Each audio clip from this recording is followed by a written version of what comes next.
Well, I'm here on my front porch feeling very pleased with myself. I started this morning around 7 a.m.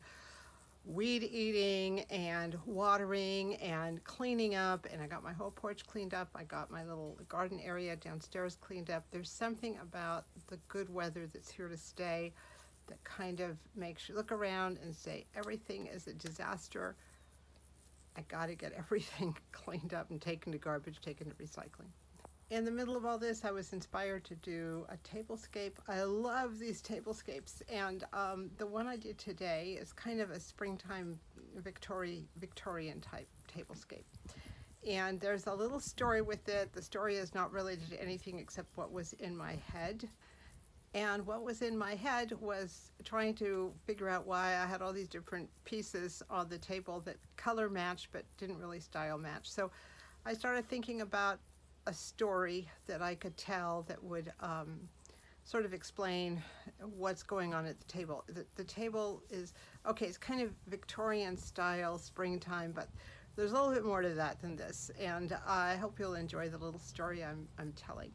I was inspired by this plate that I purchased a year or two ago at the thrift store of a woman coming across the country, probably with the gold rush or the homesteading, whatever they did at those times. So I kind of took a story out of my head to explain why I had certain things on the table.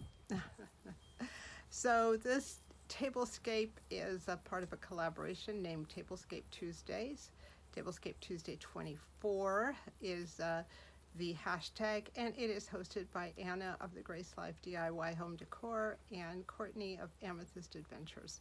And every Tuesday, new tablescapes come out. Sometimes they're on a theme, sometimes they're freestyle, but you can always find the playlist on the Grace Life DIY Home Decor community page. I suggest you check it out every week. There's so much creativity in the tablescape community, and what I love about these tablescapes is that they're all done generally on a budget. So it's very doable to have beautiful tablescapes and beautiful table settings without having to spend a lot of money. So let's get started.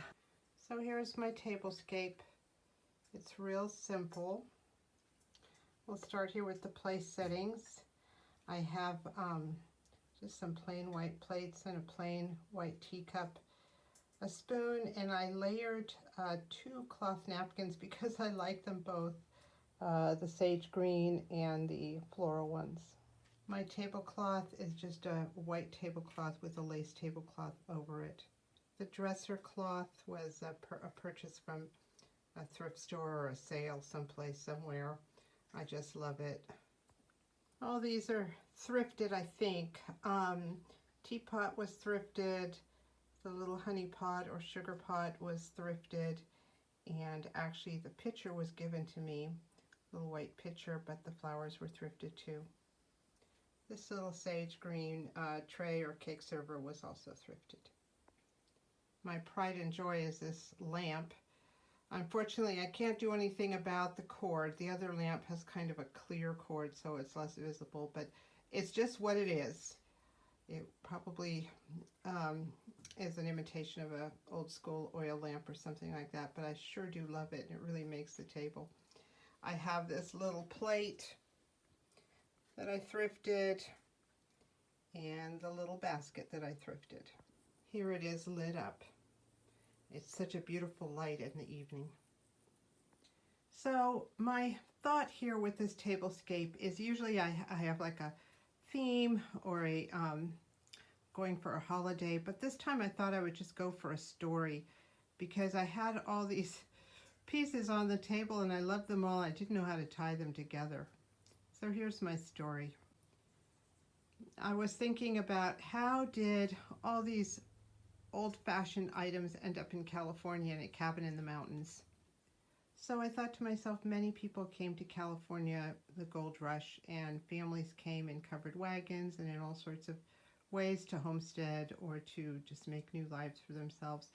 And I imagine that in each one of those covered wagons, there were a few items from home to remind them of where they had come from, and probably some precious family heirlooms. Unfortunately, sometimes the wagons were overloaded and heirlooms and furniture needed to be left behind because an axle broke or something happened. So this might have just been a case of some family heirlooms that arrived unscathed to their destination or that were sent later, and probably the lady of the house displayed them proudly.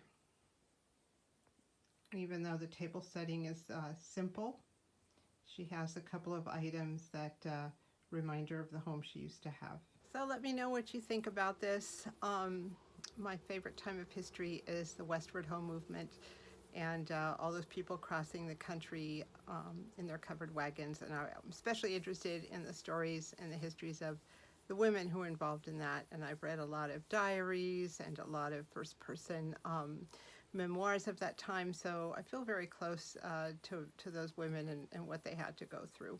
So when I was thinking about this tablescape, it's like, well, you know, this could kind of be from that time too. So anyway, I appreciate the time you've spent here with me, and thank you so much for watching.